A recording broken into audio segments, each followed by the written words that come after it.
Next on KNPW Radio, we have an exclusive interview with an anonymous gardener.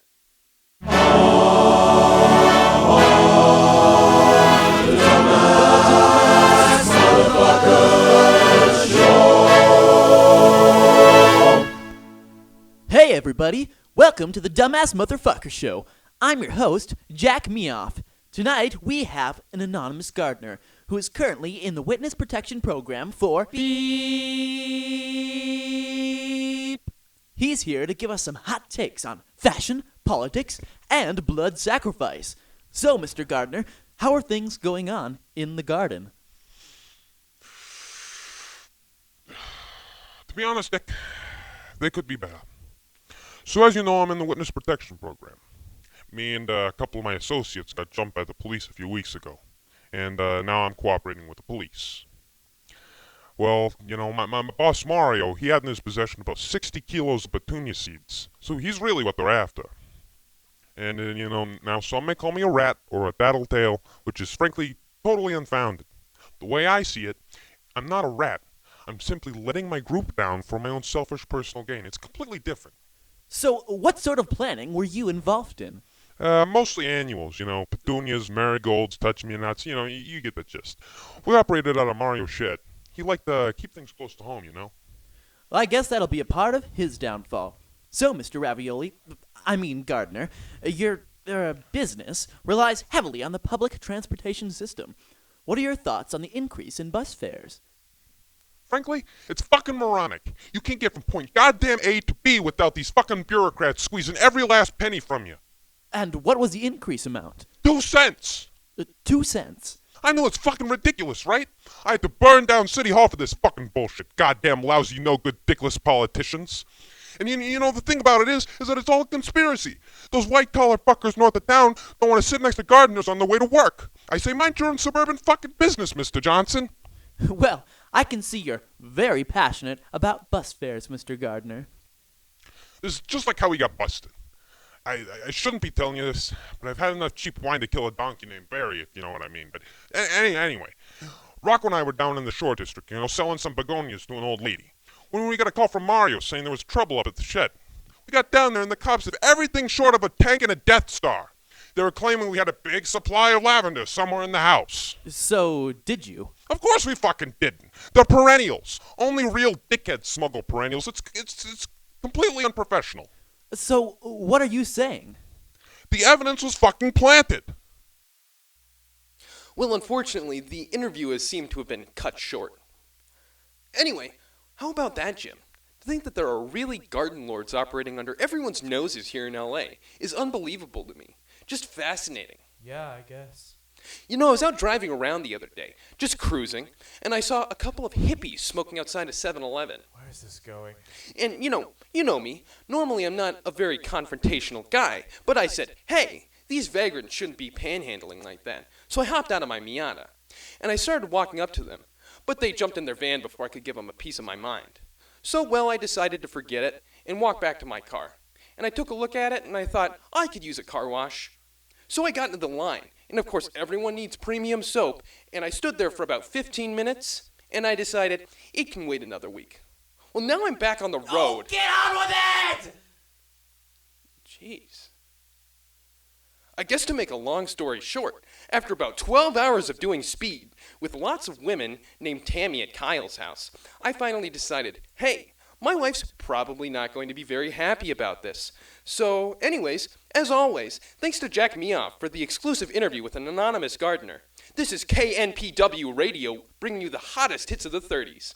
Up next is what the kids are calling a, jungle jam.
Okay, who's in charge of the fucking bleeping here? Was it fucking you, Stu? I knew it. You're fucking fired. We can't have some degenerate gardener on this channel cussing like a sailor. Whose idea was to bring the bum on anyway? Well, it was fucking you, Alan. I know. Look at your fucking smug face. You bastard. You're fucking fired too.